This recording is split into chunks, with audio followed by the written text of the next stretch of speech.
A man walks to work before sunrise. He carries no money. He owns no land. The tools in his hands belong to someone else. And yet, by the standards of his world, he is doing well. He is a craftsman of the royal tombs, one of perhaps 120 men in all of Egypt granted this particular privilege. His monthly wage arrives not as coins, but as grain. Heavy sacks of it, measured and logged by a scribe he will never outrank. This is ancient Egypt. And it ran on a financial logic so precise, so layered, so ruthlessly organized, that it would feel familiar to any economist alive today. Most people think of Egypt as mythology, pyramids and gods and golden masks. But underneath all of that was something else entirely, one of the most sophisticated wealth hierarchies the ancient world ever produced. A system where 90% of the population worked land they would never own, where a priest could command more income than a foreign king, where workers once walked off the job and demanded back pay, nearly 3,000 years before the first modern labor union. By the end of this, you will not see ancient Egypt the same way again. You will see it as an economy, and you will recognize it. The wealth ladder of ancient Egypt begins at the bottom, in the mud at the edge of the Nile. Roughly 90% of Egypt's population were farmers, peasant laborers, and field workers. They were the foundation upon which every other class stood. You would have spent your entire life farming land you did not own. In theory, all land in Egypt belonged to the Pharaoh. Every field, every orchard, every strip of black silt left behind by the annual flood. You did not rent the land from the state. You were assigned to it. The difference matters. Renting implies a negotiation. Assignment implies a position in a machine. And in this machine, your position was determined at birth and rarely changed in a lifetime. Every year, after the Nile receded and left its dark, fertile residue, farmers planted wheat and barley, knowing a portion would never be theirs. Egyptian farmers paid somewhere between 20 and 33% of their annual grain harvest directly to the state as tax. No bad harvest exemption, no appeal, just measurement, collection, and record. The state sent officials with measuring cords to assess each field before harvest. The records were kept by scribes. The grain moved upstream to royal granaries, and the farmers went back to work. Most farmers lived in homes of 2 to 4 mud brick rooms. Livestock sometimes shared the walls. The Nile gave life, but it gave it conditionally. When the flood ran low, when the harvest was thin, farmers could not take out a loan in the modern sense. There were no banks. Instead, they borrowed grain from neighbors, officials, or temples, with interest. If the next harvest also failed, that debt compounded. Some farmers fell into debt bondage, working off what they owed through years of labor with no wages. It was not called slavery, but the lived experience was not far from it. Just above the farmers were the craftsmen and artisans, sandal makers, potters, weavers, carpenters. They worked in workshops attached to temples or palaces, producing goods not for an open market, but for a redistributive economy where goods flowed up to the state and back down as wages.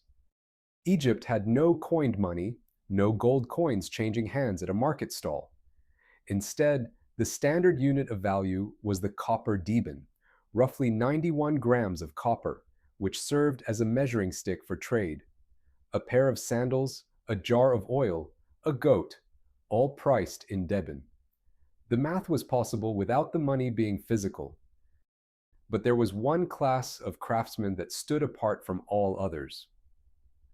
The workers of Deir el-Medina, a walled village on the west bank of the Nile at Thebes, were the men who carved and decorated the royal tombs in the Valley of the Kings. They were state employees in the truest sense, housed, fed, and paid by the crown. A chief workman at Deir el-Medina received about 4 kar of grain per month, roughly 200 kilograms. An ordinary worker received between 2.5 and 3 car, around 125 to 150 kilograms. They were also paid in fish, oil, vegetables, and pottery. This was not poverty. By the standards of the ancient world, these men were comfortable. A skilled craftsman here could own a tomb of his own, furniture, and animals, what you might reasonably call modest middle-class comfort. But the system depended entirely on the crown delivering those wages on time. In year 29 of the reign of Ramesses III, approximately 1151 BCE, the workers of Deir el-Medina downed their tools and walked out. Their grain rations were late. Again. They marched to the nearby mortuary temples and staged a sit-down protest, refusing to leave until they were paid. It was one of the first recorded labor strikes in human history. They did not want revolution. They wanted what they were owed. The scribes wrote it down. The records survive. The workers eventually received partial payment and returned. But the strike happened again. And again. The system was cracking at the seams, not from rebellion, but from a state that could no longer keep its most basic promise. Now we climb higher on the ladder, to the scribes. If Egypt were a modern corporation, the scribes would be the analysts, accountants, and compliance officers. They made the machine legible. Scribes represented roughly 1% of Egypt's population, but they controlled nearly every administrative and economic record in the kingdom. Literacy in ancient Egypt hovered below 5%. To read and write was not just a skill, it was a form of capital. It was access. A boy who entered scribal school was not just learning hieroglyphs, he was buying a future. Training typically began around the age of 9 or 10, copying texts, learning mathematics, mastering the bureaucratic vocabulary of grain measurement and land assessment. The investment was years of unpaid apprenticeship. The return was a lifetime of privilege. A senior scribe in the royal administration could earn land grants, servants, and, crucially, exemptions from tax and from corvée labor. Corvée was the mandatory service the state could demand from any common Egyptian, digging irrigation canals, hauling stone, building temples. Scribes were exempt. That exemption alone was worth enormous sums across a lifetime of not being conscripted. Above the scribes in formal hierarchy, though often intertwined in practice, were the priests. Egypt's religious institutions were not separate from its economy, they were central to it. Priests at major temples worked on a rotating schedule, 1 month on duty, 3 months off, a system known as the file. During their off months, they returned to civilian professions, farming, trade, administration. They held 2 incomes simultaneously. But the real wealth was institutional, not individual.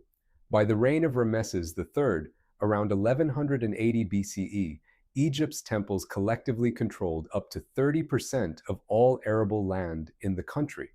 In a civilization whose entire economy was built on agriculture, that number is staggering. Ramesses III alone donated over 100,000 people, 1 million cattle, and 900,000 acres of land to temple institutions during his reign. These were not gifts of piety alone. They were transfers of productive capacity on a scale that would reshape any modern economy. At the apex of the temple, hierarchy stood the high priest of Amun at Karnak. By around 1100 BCE, this single position commanded an institution with more income than some foreign kingdoms. The high priest did not merely perform rituals. He managed estates, directed labor, oversaw granaries, and dispensed resources across an economy within an economy. By the late New Kingdom, around 1070 BCE, the high priest of Amun had accumulated enough institutional power to effectively rule Upper Egypt. He did not overthrow the Pharaoh. He simply became indispensable. It is the oldest story in the history of concentrated wealth.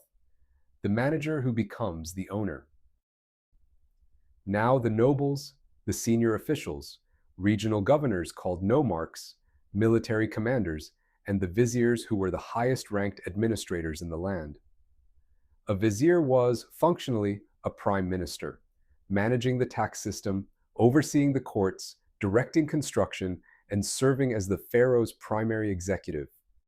The tomb of the vizier Rekhmir, who served under Thutmose III in the 15th century BCE, shows him overseeing tribute arriving from Nubia, Syria, and the Aegean. Gold, ivory, timber, horses, exotic animals. The wealth of an empire flowing through a single office. A vizier could receive land grants, tomb endowments, and tribute valued at hundreds of times the annual income of a farmer. You would not call this salary. You would call it a portfolio. Nobles displayed their wealth in ways carefully calibrated to their audience. Elaborate painted tombs, imported linen of the finest weave. Cattle herds. Cattle were a primary store of wealth in Egypt's agrarian economy, the ancient equivalent of a diversified asset. And jewelry. The pharaoh could publicly award senior officials with the gold of honor, heavy gold necklaces presented in ceremonial fashion as recognition of service and loyalty. It was a bonus, a status signal, and a political statement simultaneously. Imagine your annual review conducted in public with gold. Even among the nobles there were gradations. A provincial official in a minor nome, the administrative districts into which Egypt was divided, had far less access than a courtier in the capital. Proximity to the pharaoh was itself a form of currency. The closer you stood to the throne, the more of the empire's wealth could flow toward you. The pharaoh was not merely wealthy. The pharaoh was, in theory, the source of all wealth in Egypt. Every field, every mine, every river, every person, legally, conceptually, cosmologically, belonged to the crown. This was not just ideology. It was the operating premise of the entire economic system. The pharaoh collected tribute from conquered territories, gold from Nubia, timber from Lebanon, copper from Sinai. Gold was so central to Egypt's power that the very word for the land of Nubia, Nub in Egyptian, was also the word for gold itself. That is not coincidence. That is a civilization organized around a resource. Foreign tribute, war booty, mining output, and agricultural tax from every province flowed upward through the administrative pyramid and pooled at the crown. The pharaoh then redistributed, paying armies, funding temples, rewarding officials, feeding workers. This was a command economy, centrally directed, centrally recorded, centrally distributed. And for most of Egypt's history, it worked. What is remarkable about Egypt's wealth system is not how alien it feels, it is how familiar. The bottom 90% labored to generate surplus they would never fully control. Taxes extracted a third of the harvest from those least able to lose it. Literacy was a barrier to entry that protected the professional class from below. Religious institutions accumulated land and wealth until they rivaled the state itself. Institutional proximity determined mobility more than individual merit. The patterns are not ancient curiosities. They are structural constants. The farmer at the bottom had almost no path upward. The scribe's son became a scribe. The priest's son entered the phyle. The vizier's son inherited the networks, the land, and the name. This was not a meritocracy. It was a hereditary wealth machine, maintained by bureaucracy, legitimized by theology, and enforced by the flood. Return now to the man before sunrise, the craftsman walking to work at the royal tombs. He carries no money because money, as we understand it, does not exist in his world. His wage is grain. His security is contingent on a pharaoh who delivers it. His world is bounded by walls, the village wall, the valley wall, the wall of his station. And yet, he is not the farmer. He is not the debt-bonded laborer watching officials measure his field. He is, by the strange calculus of his civilization, among the luckier ones. The deepest truth of Egypt's wealth ladder is this: the system was extraordinarily stable precisely because it convinced most people that their position was natural. The pharaoh was a god. The flood was divine will. The tax was cosmic order. Questioning any of it meant questioning the universe itself. But the workers of Deir el-Medina did question it. Not the pharaoh's divinity, just the grain, just the wages, just the basic expectation that work would be met with payment. And they wrote it down. 3,000 years later, we still have the record. They wanted what you want, what everyone in every civilization built on unequal ground has always wanted: to be paid what they were promised.